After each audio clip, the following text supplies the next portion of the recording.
ఆంధ్రప్రదేశ్లో ఎన్నికలపైన సీరియస్గా పరిగణలోకి తీసుకుని తరువాత చీఫ్ సెక్రటరీని డీజీపీని పిలిపించి కొన్ని ఆదేశాలు జారీ చేయడం జరిగింది. దానికి అనుగుణంగా చీఫ్ సెక్రటరీ గారు డీజీపీ గారు మొత్తానికి ఒక సిట్ ఏర్పాటు చేయడం జరిగింది. ఆంధ్రప్రదేశ్లో జరిగిన అల్లర్లు, తదనంతర పరిణామాలు, ఎలక్షన్ ముందు, ఎలక్షన్ రోజున, ఎలక్షన్ తరువాత 3 రోజుల్లోనూ జరిగినటువంటి పరిణామాలు, 3 సార్లు ఈ 3 దశల్లో జరిగిన పరిణామాలన్నిటిపైన సిట్టు విచారణ ప్రారంభించింది. విచారణ ప్రారంభించి కొంతమందిని కేసులు వీటి గురించి నిర్ధారించింది. మొత్తం 1370 మంది ఉన్నారని, కేసులు అని ఇన్వాల్వ్ అయ్యారని, కొంతమందికి 41A నోటీస్ ఇచ్చారని, కొంతమందిని అరెస్ట్ చేశారని, కొన్ని ఎఫ్ఐఆర్లలో తక్కువ సెక్షన్లు వేశారని, తర్వాత వీటిపైన విచారణ ప్రారంభించింది. ప్రారంభించిన తర్వాత నిన్న ఒక ప్రెస్ నోట్ రిలీజ్ చేశారు సిట్టు. ఆ ప్రెస్ నోట్లో ప్రధానంగా ఉన్నటువంటి అంశాలు మారణాదాలతో హత్యకు దారి తీసేటటువంటి తీవ్రమైనటువంటి దాడులు జరిగాయని చెప్పి నిర్ధారణకు వచ్చినది. ఆ నిర్ధారణకు వచ్చిన తరువాత సిట్టు కొన్ని కంక్లూజన్స్ ఇచ్చి దానిపైన చర్యలు తీసుకోమని చెప్పడం జరిగింది. అయితే ఇన్వెస్టిగేషన్ ఇంకా తదనంతరం కూడా పరిశీలిస్తాము, రెగ్యులర్గా మానిటర్ చేస్తామని చెప్పి ఇక్కడ నేను చెప్పదలుచుకున్న విషయం ఏమిటంటే, చాలా స్పష్టంగా ఎన్నికల ముందు జరిగిన హింసాత్మక ఘటనలు, మాచర్లలో టీడీపీ కార్యకర్తను ఓసకోత కోసి నడి రోడ్డున పట్టపడుల గొంతు కోసి చంపేశారు. ఆ తర్వాత అనేక ఘటనలు జరిగినాయి. అలా రాష్ట్రం అంతటా దాదాపు ఒక 100 ఘటనలు ఈ ఎన్నికల సందర్భంగా ఈ ఎలక్షన్ నోటిఫికేషన్ పోల్ డేకి ముందు జరిగినాయి. వీటిపైన పోలీసులు, ఇదంతా జరిగినటువంటి వైసీపీ కార్యకర్తలు, వారిపైన ఎటువంటి చర్యలు తీసుకోకుండా, కేసులు నమోదు చేయకుండా, ఒకవేళ తప్పనిసరి కేసు నమోదు చేయాల్సి వస్తే 323 నోట్ 324 పెట్టి వదిలేసి అరెస్టులు చేయకుండా చాలా దుర్మార్గయుతంగా వ్యవహరించారు. దానికి కారణం అప్పుడు ఉన్నటువంటి డీజీపీ రాజేందర్ రెడ్డి గారు, సిఎస్ జవహర్ రెడ్డి గారు, ఇంటెలిజెన్సీ ఆంజనేయులు గారు, ఇలా చెప్పుకుంటూ పోతే వైఎస్ఆర్సీపీకి అనుకూలమైనటువంటి పోలీసు అధికారులు ఎవరైతే ఎన్నికల విధుల్లో ఎలక్షన్ కమిషన్ చేత మార్చబడ్డారో వాళ్ళందరూ కూడా వీటిలో ఇన్వాల్వ్ అయి ఉన్నారనేది ఎలక్షన్ కమిషన్ గుర్తించింది. ఎలక్షన్ కమిషన్ గుర్తించి వీళ్ళందరినీ మార్చింది.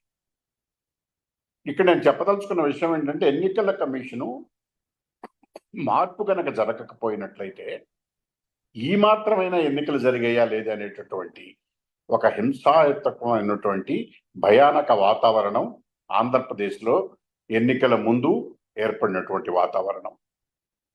ఇది మేము చెప్పినటువంటిది కాదు, ఎన్నికల కమిషనే గుర్తించింది. అయితే ఇక్కడ గమనించవలసిన అంశం ఏమిటంటే, ఎన్నికల ముందు ఒక ప్రాంతంలో జరిగిన వాతావరణమా, ఈ రకమైనటువంటి పరిస్థితులు ఏర్పడటానికి రాజకీయపరమైన కోణం ఏమైనా ఉన్నదా, కుట్ర కోణం ఏమైనా ఉన్నదా అనేటువంటి అంశాలని పరిశీలించవలసినటువంటి సమయం ఇది. ఎందుకనంటే ఇదేదో ఒక 2 గ్రూపుల మధ్య జరిగినటువంటి కొట్లాట్ల కాదు, ఎన్నికల్లో 2 అభ్యర్థుల మధ్య జరిగినటువంటి కొట్లాట్లు మాత్రమే కాదు. ఇది కేవలం ఎన్నికల నేరంగానే పరిగణించి చూడటానికి వీల్లేదు. కారణం ఏమిటంటే, ఈ ఎన్నికల ముందు నుంచి మేము ఆరోపించిన విధంగా, ఎలక్షన్ కమిషన్ వారు తదుపరి గుర్తించిన విధంగా ఎన్నికలలో ప్రశాంతంగా జరగటానికి వీలు లేకుండా అనేక మంది పోలీసు అధికారులు, కొంతమంది పోలీసులు వైఎస్ఆర్సీపీ పార్టీతో లాలూచీ పడి ఉన్నారు. ఆ విధముగానే ఎన్నికలకు ముందుగా ఆఫీసర్లని, వాళ్ళకి కావాల్సిన ఆఫీసర్ని వాళ్ళు నియమించుకుని ఉన్నారు. దాని ఫలితం వీటన్నిటినీ కూడా చీఫ్ సెక్రటరీ గారు మానిటర్ చేశారు. డీజీపీ గారు పథకాలు వేశారు. మిగతా అధికారులు వాళ్ళ కనుసన్నల్లో ఉండే అధికారులతో పకడ్బందీగా వాళ్ళ వ్యూహాన్ని రచించడం కోసం సిద్ధమయ్యారు. ఇక రాను ఎన్నికల ప్రక్రియ కొనసాగుతున్న ముందుకు వస్తున్న కొద్దీ ప్రధానమంత్రి గారి మీటింగ్ చిలకలూరులో జరిగిన తరువాత, పోలీసుల వైఫల్యం కొట్టొచ్చిన తరువాత, ఎన్నికల కమిషన్ దాన్ని కూడా గుర్తించిన తరువాత, వాళ్ళని ట్రాన్స్ఫర్లు చేసిన తరువాత కూడా పోలీసుల్లో ఎటువంటి మార్పు రాలేదు. రాకపోగా ఎన్నికల అధికారుల విధుల నిర్వహణ కోసం ట్రాన్స్ఫర్ చేసిన అధికారుల ప్లేసుల్లో కొత్త అధికారులను నియమించమంటే చీఫ్ సెక్రటరీ గారు మళ్ళీ వాళ్ళకు సంబంధించిన అధికారులు మాత్రమే పంపించి చేతులు దులిపేసుకున్నారు. మళ్ళీ వాళ్ళు నియమించబడ్డారు. కొంతమంది మంత్రులు, వారి ముఖ్యమంత్రి గారి సలహాదారులు వాళ్ళు చెబుతున్నది ఏమిటంటే, ఎక్కడైతే పోలీసు అధికారులు మార్చారో అక్కడ గొడవలైనవి అని. అంటే దీన్ని బట్టి అర్థమవుతున్నది ఏంటంటే, మేము అందరు అధికారులు ఉంటే అసలు గొడవలు కూడా బయటికి రాకుండా మేము ఎన్నికలు నిర్వహించేవాళ్ళం. ఈ అధికారులను మార్చినందువల్ల గొడవలు బయటకు వచ్చినాయి. ఇది కూడా మార్చకుండా ఉంటే బాగుండేది అనేటటువంటిది వాళ్ళ ఆలోచన. అది ఒక భాగం. రెండో భాగం, ఎన్నికలలో ముఖ్యమంత్రి గారి సలహాదారులు, మంత్రులు, ముఖ్యమంత్రి గారితో సహా చీఫ్ సెక్రటరీ గారు, ఇంటెలిజెన్స్ డీజీ గారు, అలాగే డీజీపీ గారు వీళ్ళందరూ కలిసి ఒక వ్యూహరచన చేశారు. ఆ వ్యూహరచన ఏమిటంటే, ఎన్నికల దగ్గరికి వచ్చినప్పుడు ప్రధానమంత్రి గారు, కేంద్ర హోంమంత్రి గారు వీళ్ళందరూ కూడా ఎన్నికల ప్రచార కార్యక్రమంలో పాల్గొని, లక్షణ మంత్రి గారు ప్రచార కార్యక్రమాల్లో పాల్గొని రాష్ట్ర ప్రభుత్వం యొక్క అవినీతిని, ఇతర విషయాలని అన్నింటినీ ఎండగట్టారు. ప్రజల నుంచి అనూహ్యమైన స్పందన వచ్చింది. ఈ స్పందన చూసిన తరువాత వాళ్ళందరూ కూడా ఈ ఎన్నికలలో ఇక మనం గెలవలేము కనుక ఏదో ఒక రకమైన పథకం, వ్యూహరచన చెయ్యాలి అనే ఆలోచనకి అధికార పార్టీ యంత్రాంగం అంతా వచ్చింది. అధికార పార్టీ యంత్రాంగం యొక్క ఆలోచనలకు అధికారులు, కొంతమంది పోలీసులు, కొంతమంది అధికారులు సై అన్నారు. దాని ఫలితమే ఎన్నికల ముందు హింసాత్మక ఘటనలు, దాని ఫలితమే పోలింగ్ రోజున జరిగిన హింసాత్మక ఘటనలు, దాని ఫలితమే ఎన్నికల తరువాత కూడా వెంటనే మరుసటి రోజు నుంచి కూడా అనేక ప్రాంతాల్లో జరిగినటువంటి ఘటనలు. దాదాపు ఒక్క మాచర్ల నియోజకవర్గంలోనే 74 మంది తెలుగుదేశం వ్యక్తులను గాయపరచడం జరిగింది. తీవ్రమైన గాయాలు, ఒక్కొక్కరికి 10-12 కుట్లు పడినాయి. ఇదంతా కాకతాళీయంగా జరిగినటువంటిది కాదు. ఒక కుట్ర ప్రకారం, ఒక రాజకీయ పరమైనటువంటి కుట్రలో భాగంగా ఎన్నికలు సజావుగా జరగకుండా, ప్రశాంతమైన వాతావరణంలో ఓట్లు ఎక్సర్సైజ్ చేయడానికి పౌరులకు అవకాశం లేకుండా, ఫ్రీ అండ్ ఫెయిర్ ఎలక్షన్ జరగకుండా ఒక గందరగోళాన్ని సృష్టించి, ఆ గందరగోళంలో దొడ్డిదారిన మేము అధికారంలోకి రావాలని చెప్పి వైఎస్ఆర్సీపీ పార్టీ ప్రయత్నించటం, దానికి కొంతమంది పోలీసులు, కొంతమంది అధికారులు సహకరించటం వల్ల ఒక ప్లాన్ చేసుకోవటం జరిగింది. ఎందుకంటే గతంలో వీళ్ళకి అనుభవం ఉన్నది. పంచాయతీ ఎలక్షన్లో ఏ రకంగా అయితే దౌర్జన్యాలు చేసి నామినేషన్లు కూడా లాగేసుకుని వన్ సైడెడ్గా ఎలక్షన్ జరుపుకున్నారో, అదే రకంగా జనరల్ ఎలక్షన్ కూడా జరపాలనేటటువంటి వ్యూహ రచన ఇది వైఎస్ఆర్సీపీ పార్టీ. దీనిలో రాజకీయపరమైనటువంటి వ్యక్తులు, మంత్రులు కానీ, ముఖ్యమంత్రి కానీ, సలహాదారులు కానీ ఇన్వాల్వ్ అయి ఉన్నారు.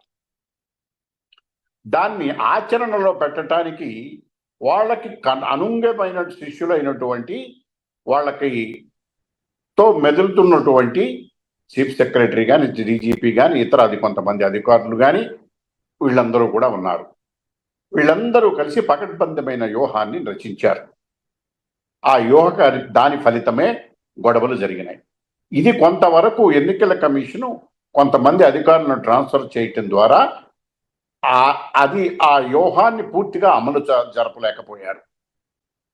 అది గనక అమలు జరిగి ఉంటే ఈ ఎన్నికలు ప్రశాంతంగా జరిగి ఉండేవి కాదు, ఈ మేరకైనా జరగనిచ్చేవారు కాదు. ఇక ఎప్పుడైతే ఎన్నికలు ప్రశాంతంగా ఎన్నికలు జరుగుతూ ప్రజలు వాళ్ళ ఓటు హక్కు వినియోగించుకుంటున్నారో దాన్ని పసిగట్టినటువంటి వైఎస్ఆర్సీపీ నాయకులు కొంతమంది అధికారుల సహకారంతో ఎన్నికల జరుగుతున్న వాతావరణాన్ని కూడా జిన్నాభిన్నం చేసి ఒక ఫ్రస్ట్రేషన్లో దాడులు చేయటానికి పూనుకున్నారు. దాడులు చేయటానికి పూనుకున్నప్పుడు ఎన్నికల రోజున అంటే పోలింగ్ రోజున కూడా ప్రయత్నాలు జరిగినాయి, దాడులు జరిగినాయి. పూనుకున్నప్పుడు పోలీసు అధికారులకు కొంతమంది స్థానికంగా ఆయా నియోజకవర్గాల్లో సమాచారం ఇవ్వడం జరిగింది. సమాచారం ఇచ్చినా కూడా స్పందించలేదు. ఎన్నికల తర్వాత మాచర్ల నియోజకవర్గంలో ఒక బిల్డింగ్లో దాదాపు 150 మంది మారణాయుధాలతో సమావేశమయ్యి వాళ్ళు విధ్వంసక రచన చేశారు అనే విషయాన్ని ఎస్పీ దగ్గర నుంచి డిఐజీ నుంచి పైన అందరికీ కూడా తెలియజేయడం జరిగింది. దాన్ని నివారించే చర్య తీసుకోలేదు. మాచర్ల నియోజకవర్గంలో మారణాయుధాలతో అనేక పల్లెల్లోనూ మాచర్లలోనూ పెరేడ్ చేశారు, అయినా కూడా పోలీసులు దాన్ని గమనంలోకి తీసుకోలేదు. ఈ రోజు కూడా ఆ పెరేడ్లు చేసినటువంటి వీడియోలు సోషల్ మీడియాలో చూస్తూనే ఉన్నాం, మనం టీవీల్లో చూస్తున్నాం, అందరూ గమనిస్తున్నారు, అందరూ చూస్తున్నారు. కానీ పోలీసులు మాత్రం నిర్లిప్తంగా వ్యవహరిస్తున్నారు. వారి పట్ల మెతక వైఖరి అనుసరిస్తున్నారు. ఆ అనుసరించిన ఫలితం కారణంగానే తదనంతరం రోజున దాడులు జరిగినాయి. తిరుపతికి వచ్చేదలికి మా పార్టీ అభ్యర్థి పైన, పులివర్తి నాని గారి పైన దాడులు చేశారు, విపరీతంగా దాడులు చేశారు.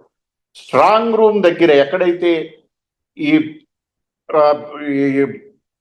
మిషన్లు ఈవీఎస్ మిషన్లు ఎన్ని భద్రపరిచి చేశారో ఆ సెంటర్లకు దగ్గరలో వీళ్ళందరూ కూడా కొంతమంది వైఎస్ఆర్సీపీ వాళ్ళు, కొంతమంది పోలీసులు అనుమానాస్పదలో సంచరిస్తే వాటిని భద్రత కోసం వెరిఫై చేయడానికి వెళ్ళిన మా అభ్యర్థి పైన దాడి చేసి గాయపరిచి అనేక రకాలుగా కొంతమందిని గాయపరిచి వాళ్ళందరినీ కూడా అందులో అటాక్ చేసి మారణాయుధాలతో చేశారు.